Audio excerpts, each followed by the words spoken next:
గంగా జలము తెచ్చి నీకు అభిషేకము చేతునంటే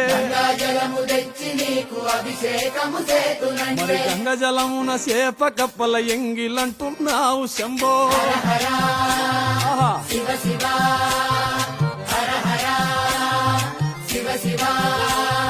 సాంబ శివ నీదు మహిమ ఎన్నటికీ తెలియదాయే ఆవు పాలు తెచ్చి నీకు అర్పితము చేతునంటే ఆవు పాలన లేక దూడల ఎంగిలంటున్నావు శంభో ఓహో గట్టిగా అది సాంబ శివ నీదు మహిమ ఎన్నటికీ తెలియదాయే